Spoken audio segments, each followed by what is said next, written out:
Projections change the world into the replica of one's own unknown face. Carl Jung. The shadow is part of unconscious and cannot be directly accessed, so it makes itself known in indirect ways. Projection is a primary way of doing this. Through projection, the unconscious flings out the positive and negative traits that we have in us and attributes them to other people. Projection is looking in a mirror and imagining someone else.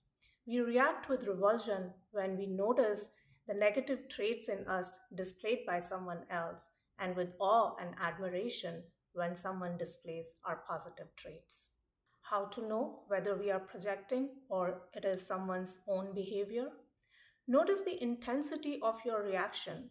If it triggers you, if it fills you with disgust, if it is not in line with how you normally behave, then it means you are projecting. For example, let's say two people are observing a person who is speaking passionately. Person number one may say that they are a confident person and are speaking their mind, while person number two, who is projecting, may say that they are a show off, a narcissist, or a self absorbed person. For someone displaying our positive traits, let's say a celebrity, someone who is just observing them may admire them and even be inspired by them, but someone who is projecting on that celebrity would want to worship them, put that celebrity on a pedestal. We see this in celebrity culture in form of obsession or stanning.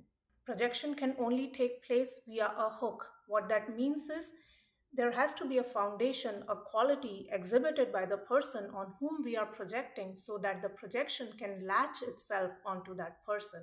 And then projection exaggerates that. For example, a person who is super restrictive of their diet but secretly wants to indulge, but they keep repressing that instinct, when such a person sees someone else who is indulging in a lavish meal or a treat, they may call that person a glutton or a slave to their desires. So, projection needs a point of attachment. Projection shows up in romantic relationships where we are drawn to others who display these traits that we repressed in us. So, the shadow wants to be integrated, but instead of integrating, we start admiring and adoring the other person, start idolizing them. And we also provide a landing spot, a hook for the other person. That's how partners come together. Opposites attract because they have that need to balance the conscious and unconscious psychic energy. But these attractions do not last because these are the traits that we rejected in us, and so they start annoying us when we see them in our partners. So he is organized and disciplined may change to he is rigid and inflexible. She is warm and nurturing may change to she is smothering. In these cases, it can lead to shadow boxing, partners fighting their shadows in each other by engaging in arguments. And so, if there is lack of awareness and failure to take responsibility of one's actions, then these relationships may end or they may become dysfunctional. We can also project our archetypal shadow onto others by denying these psychic potentials in us.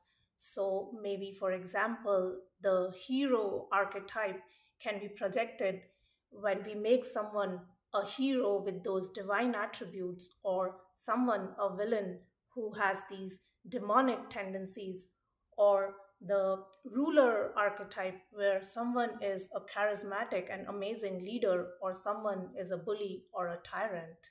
If we have denied our inner contrasexual aspects, anima in a man, animus in a woman, then it can lead to projection of our anima animus archetypal shadow onto others. So for a woman, it could be finding a man who would then become the ideal man for her, her twin flame, her soul mate, or in a negative context, it could be all men displaying toxic masculinity.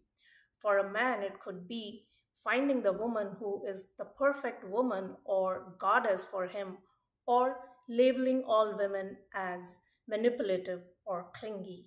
Projection of our collective shadow can cause biases and prejudices against other cultures, groups, nations, making us the victims and others the perpetrators.